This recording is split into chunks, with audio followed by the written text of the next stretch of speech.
Good morning, students. So today we are supposed to discuss about this new chapter. It is human circulatory system, right?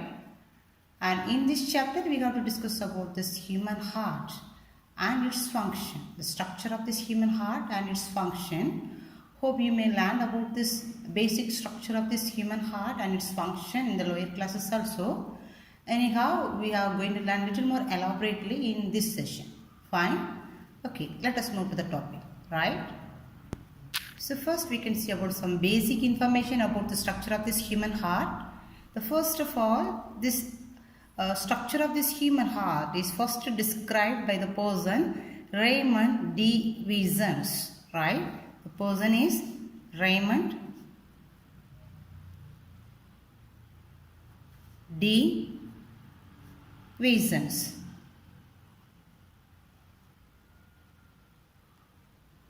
In the year 1706, right?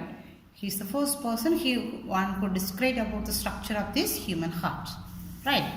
And of course, you know it is present in this, the location, it is present in this thoracic cavity, right?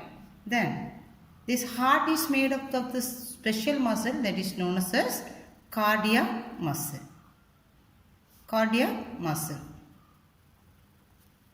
Right?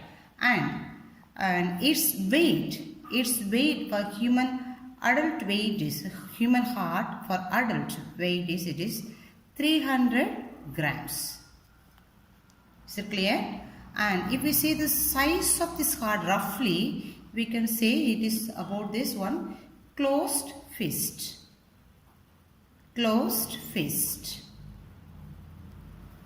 Right? And this apex, this bottom of this heart, that's the apex of this heart, they said it is, this end is slightly towards this left side, right? So it is slightly towards this left side, this apex.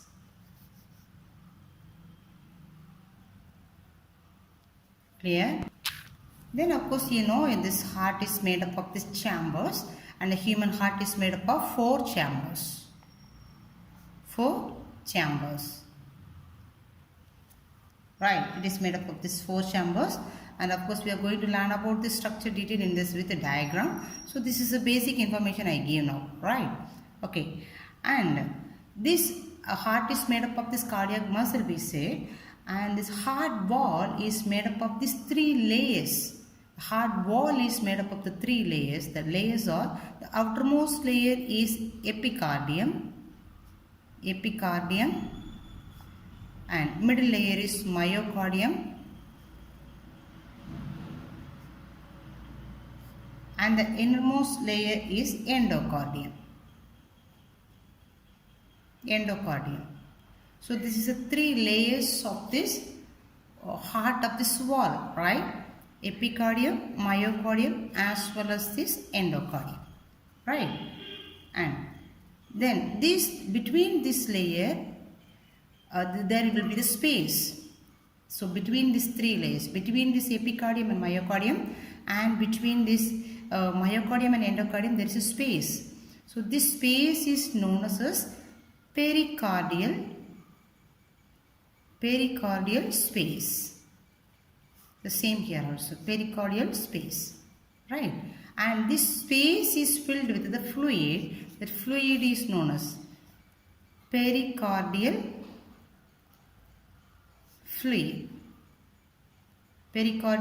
fluid, right?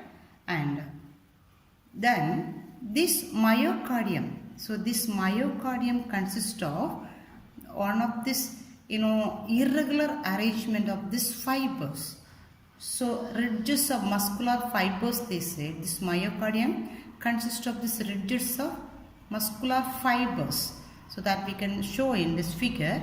That muscular fiber is known as trabeculae corneae. Trabeculae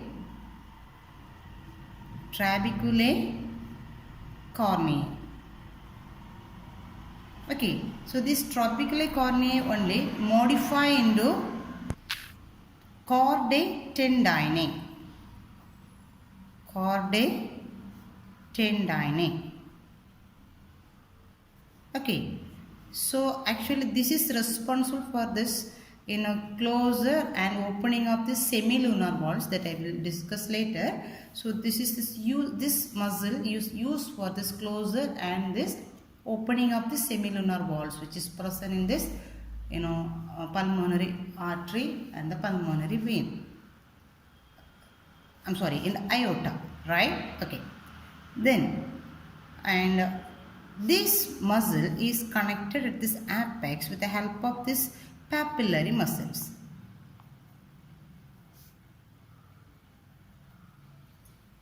Have you got?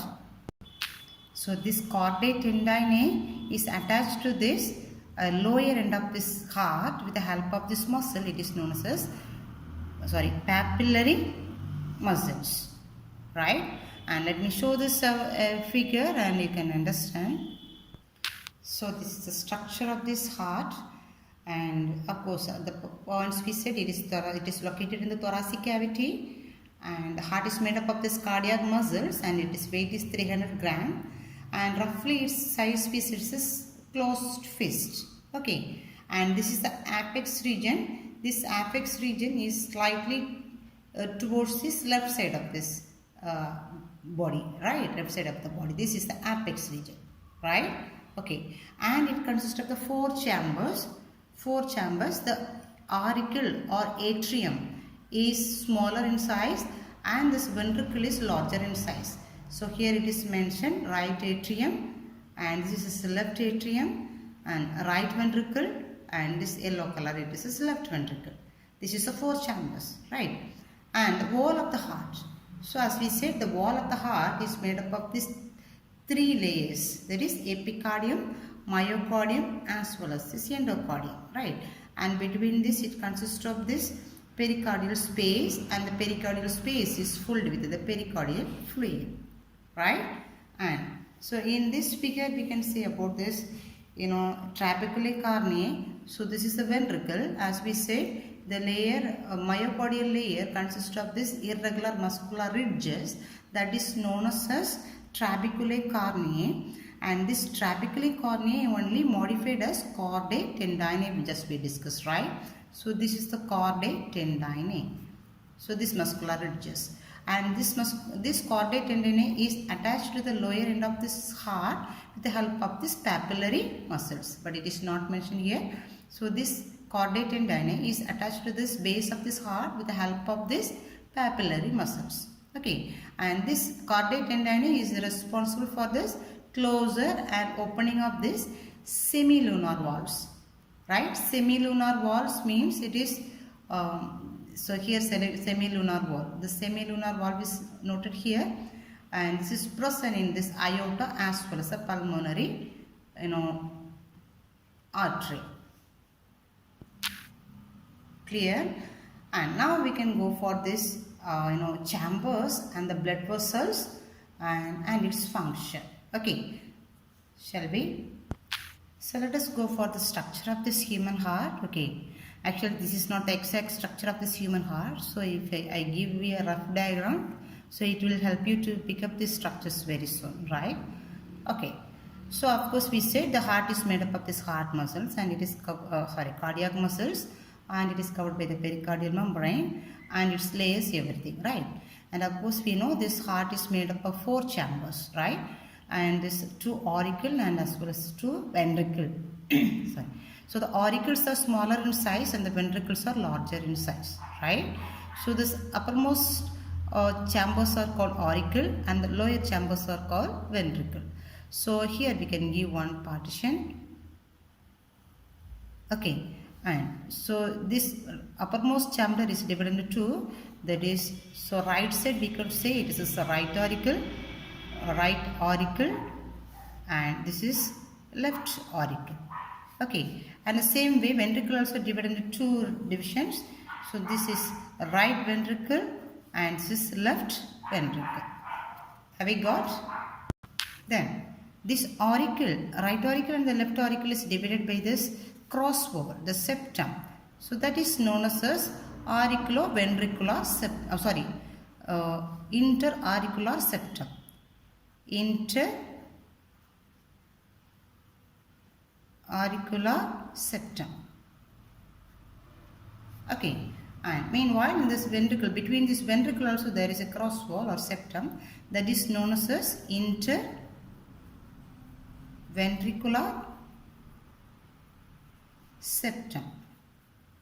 Right, and have you noticed between this auricle and the ventricle also there is a cross wall, so that septum is known as auriculoventricular septum. Right, so this the septum between this auricle is known as interauricular septum, and the septum present between this ventricle is known as interventricular septum, and the cross wall which is present between this auricle and the ventricle is known as auriculoventricular septum. Right, and then we can see about this blood vessels now. Right, and of course we know the right auricle is receiving deoxygenated blood through the vein. Okay, so this right auricle is actually receiving this deoxygenated blood through this two larger veins. It is known as superior vena cava as well as inferior vena cava. So here we can draw as superior as well as this inferior vena cava. So this is superior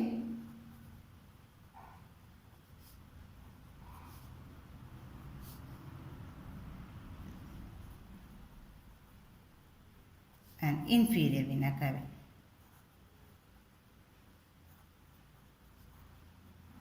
Okay, then so this is receiving this deoxygenated blood, so we can mention as CO2, deoxygenated blood from every parts of this body. Okay, and from this right auricle, this deoxygenated blood will move towards this right ventricle. Okay, so there should be this space or gate between these two, then only this blood can come towards this right ventricle. Right, so here there is a wall. This is known as this will allow the blood from this right auricle to the right ventricle. So this is known as tricuspid wall.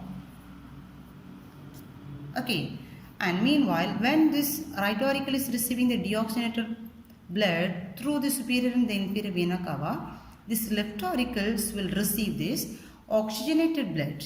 It will receive the oxygenated blood through this pulmonary vein, through four pulmonary vein actually. It will receive from four pulmonary veins.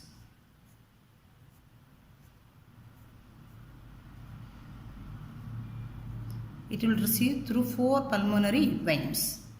Okay, so this we could see as pulmonary vein. So this is sending this oxygenated blood to this left auricle. So when the left auricle contract, this oxygenated blood will move towards the left ventricle through the wall that is known as bicuspid wall. So this is known as now bicuspid wall. Bicuspid wall. So here three muscular flap will be there since it is tricuspid. Here two muscular flap will be there since it is tricuspid. Okay. Then, so now this deoxygenated blood is present in this right ventricle and the oxygenated blood is present in this left ventricle, right? And this deoxygenated blood has to be taken to the lungs for oxygenation, right? And meanwhile this oxygenated blood to be supplied throughout the body, right? So the blood vessels which is arising from the right ventricle to take this deoxygenated blood to the to the lungs is known as pulmonary artery. That only we have discussed in this previous class also. Pulmonary artery always used to take this oxygenated blood, or except this pulmonary artery. So the pulmonary artery used to take this deoxygenated blood to the lungs. So this blood vessels which is arising from here, we could say it is as pulmonary artery. So this we can mention as pulmonary artery, right? So then from this left ventricle, this largest artery is known as aorta aries, and it is supplying the blood throughout the body, right, throughout the body, and it will branches, as we said, this aorta branches arteries, arteries branches arterioles, right? So we can draw this blood vessel here.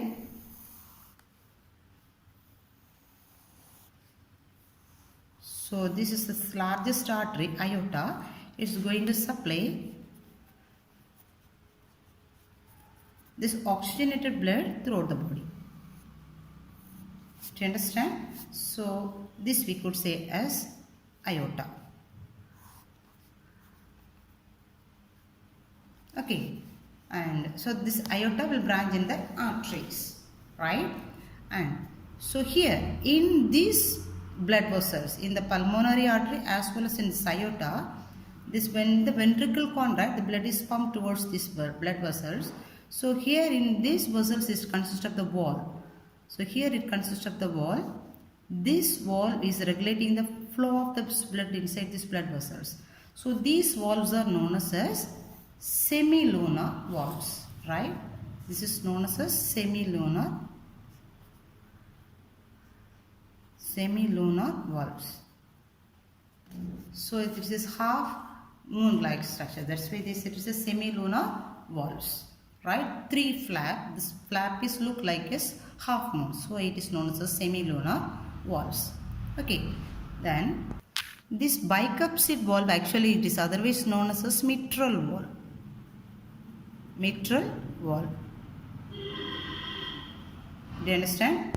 So these valves, tricuspid, bicuspid or mitral valve as well as the semilunar valves, will allow the blood only in one direction. This is unidirectional flow, they used to say. Unidirectional means the blood used to flow in only one direction. So for example, so when the auricle contract, the blood used to come to the ventricle, but the ventricle do not go from towards this auricle. It don't go back towards these auricles. So these valves will regulate this function. Do you understand? The same here, semilunar valves also. From the ventricle, the blood will go towards this pulmonary artery as well as aorta. From these blood vessels, it don't come backwards, right? So this will be prevented by the semilunar valves, right? So as per this function, right? So that's all about these points we have to discuss about the structure of this human heart, right? Structure of this human heart. And now let us go for this cardiac cycle and its or we could say it's just functions of this human heart. Understand? So this function they made as phases, 5 phases, step-by-step process. They made it into the step-by-step process as a 5 phases. So overall it's actually one cycle. Cardiac cycle means this cardiac cycle begins when this heart contract, and it ends before this next contraction. Do you understand? This gap between these two contraction. So beginning of one contraction and it will end before this next contraction. Do you get me? So that is known as one cardiac cycle. So that cycle only they divided into 5 phases, right? So now let us look into this, cardiac cycle. So listen, before that previously we could say this one. So listen, heart is this pumping organ, is going to receive this oxygenated as well as the deoxygenated blood, right? So there is 4 chambers, that's why, and there is this cross wall also, septum also there. So this oxygenated as well as this deoxygenated blood will not mix together. Do you get me? Okay, so listen, right auricle receiving this deoxygenated blood, right? And this deoxygenated blood will move towards this right ventricle when the auricle contracts. And meanwhile, left auricle will receive this oxygenated blood, right? So if we go step by step, right auricle is receiving this deoxygenated blood. When the right auricle contract, this deoxygenated blood will come towards this right ventricle. Okay, when the right ventricle contract, this deoxygenated blood through this pulmonary artery, it goes towards the lungs for purification. It will exchange. It will leave this carbon dioxide and receive this oxygen. So who will receive this oxygen? This pulmonary veins. So this will receive the oxygen and come towards this left auricle. Are you following me? So now the oxygenated blood is present in the left auricle. When the left auricle contracts, this blood is pumped towards this left ventricle. So here now it is oxygenated blood. Then when the left ventricle contracts, this oxygenated blood is taken by this largest artery, aorta, and it is supplying the blood to every parts of this body. Right? Actually this is a simple process. Right? So right auricle is receiving the deoxygenated blood through the superior as well as the inferior vena cava. Vena cava. Do you understand? And this flow is regulated by these valves also. Have we got? Now let us go how it is this cardiac cycle functions, right? So listen, the next title is actually cardiac cycle. So cardiac cycle, as we said, the events which takes place between or occur in this beginning of the heartbeat and its last until the beginning of the next beat. You understand? Is called this as one cardiac cycle. So that they get divided into 5 phases. The first phase is actually ventricular diastole. Ventricular diastole. So you know what is systole and diastole? Systole is this contraction, diastole is a relaxation, right? So the first phase they mention is this ventricular diastole. Ventricular is now it is relaxing. So when the ventricular relax, what is the process in this auricle? So listen. So as we say, the auricle is receiving the deoxygenated blood through the superior and inferior vena cava. So when this auricle is filled with this deoxygenated blood, the pressure in the auricle increase rather than this ventricle. So since here it is filled, the first step, here it is filled with this, right auricle is receiving the deoxygenated blood, meanwhile left auricle is receiving this. So both the process is going on simultaneously, right? So here the pressure is increasing now. So what happens here? This tricuspid valve and the bicuspid valve both will open. So the blood will move from this auricle to the ventricle without any energy usage. It is a passive process, they said, because it is coming from auricle to ventricle. Here this pressure is high and here the pressure is low. So this valve will open automatically. So the blood will come from this auricle to ventricle. So now this ventricular diastole. So ventricular diastole means ventricle is relaxing, right? Ventricle relax. So the blood will come from this auricle to the ventricle. So when it comes here, this tri and the bicuspid valves will open. Meanwhile, the semilunar valves are closed. Okay, so there is a first phase. This is a ventricular diastole, right? And the second process is actually atrial systole. This is relaxing now. Now this is relaxing. And the blood is to come from this auricle to ventricle. So what should happen here? This auricle has to contract. During atrial contraction only, this blood will come here. So this process is simple, but step by step they mention here. So first it is relaxing here, right?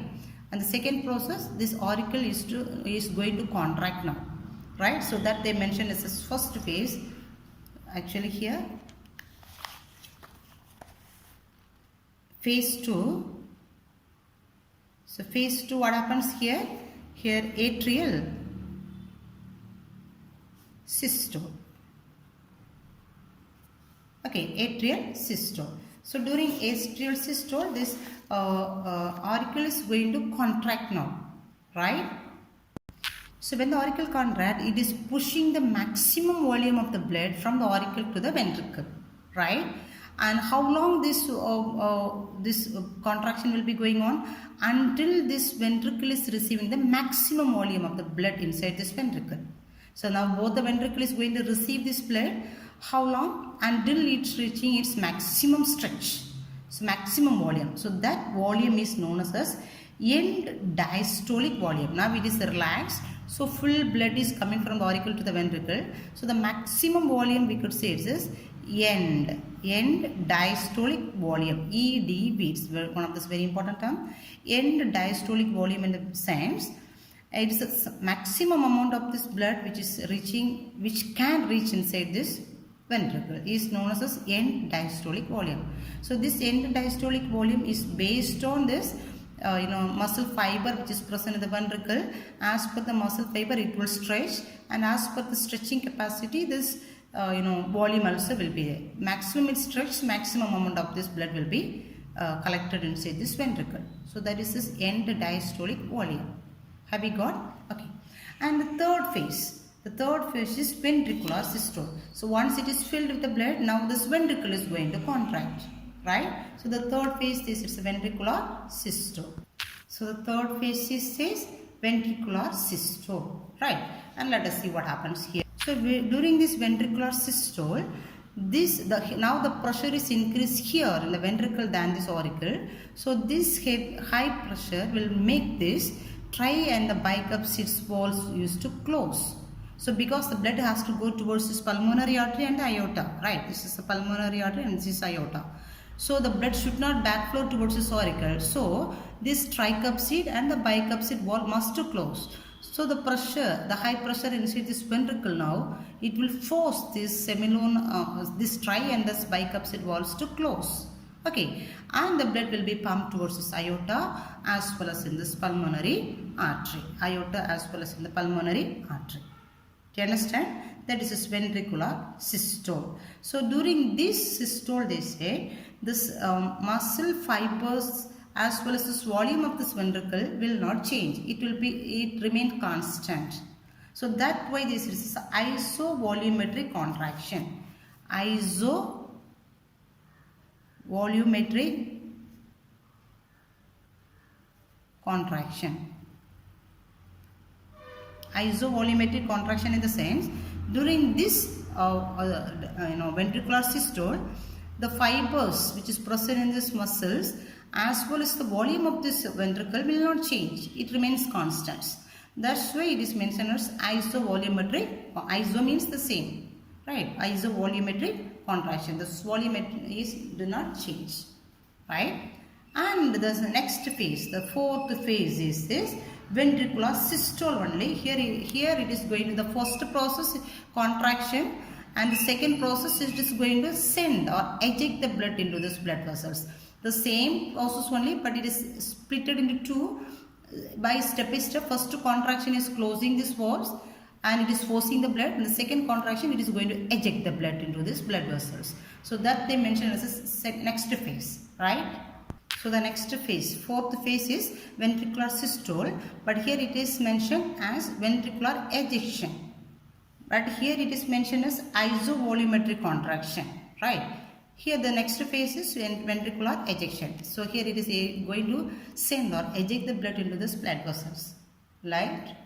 So listen. So when it contract, it will this heavy flow, force will make the semilunar walls to open. So this right ventricle is sending this deoxygenated blood to this pulmonary artery, and this left ventricle is sending this oxygenated to this blood to this aorta by the opening of the semilunar valves. So it is sending the blood inside without this backflow. So you don't send it backside. Understand? So that is regulated by these valves. So it is this is forcing the blood. So how long it will be? That is this end of the systolic volume. So end of the systolic volume in the sense, here we said end of diastolic volume. What do you mean end of diastolic volume? The maximum amount of blood which can be received by this ventricle. Okay, that's because it's the end of diastolic volume. But here this end of end of systolic volume in the sense the maximum amount of blood which could be sent by this ventricle through these blood vessels. Maximum amount of blood can be received, here it is end of diastolic volume. The maximum amount of send can be sent by this ventricle is called as end systolic volume, ESV. End systolic volume, this is end diastolic volume. So when it's contract systole, this will send the maximum blood. Can you differentiate both? So that is known as end systolic volume. Okay, and this last phase is actually after this sending this blood, the pressure of this ventricle will reduce. So again this this ventricle will come to this relaxation region, right? So that's why they mentioned this is ventricular diastole. So the phase 5 is ventricular diastole, right? So what happens here? This ventricle will relax. The pressure of this ventricle will reduce, right? So the pressure will reduce, and so what happens here, this semilunar valves will close. Okay, the semilunar valves will close and this pressure of this ventricle will reduce, so it will relax. So meanwhile what happens here, this auricle is ready to receive this next blood. That means this phase, it is ready to go for the first phase, phase 1. Understands? So this events which takes place within this duration is known as one cardiac cycle. Have you got? So that's all about this cardiac cycle. Actually the process is auricle is receiving the deoxygenated as well as this oxygenated blood, and it is coming towards this ventricle, then it is going towards this lungs and this every way to supply to every parts of this body and return back to the heart, right? But this is mentioned as step-by-step process as a 5 phases, that is known as cardiac cycle.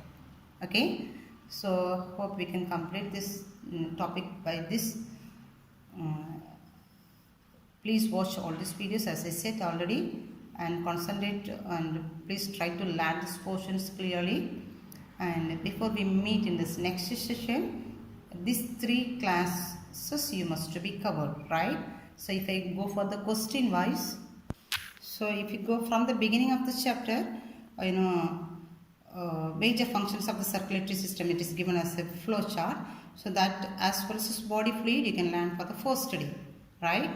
Then and composition of blood is, so the first part you learn on Wednesday, composition of blood is on Thursday, then this blood groups and this Orgage factor is on Friday, right? Then coagulation of blood is on Saturday, and composition of lymph and its function is on Sunday. So at least these portions you cover except this week's topics. Hope you will do it and we can meet in the next class, right? Thank you.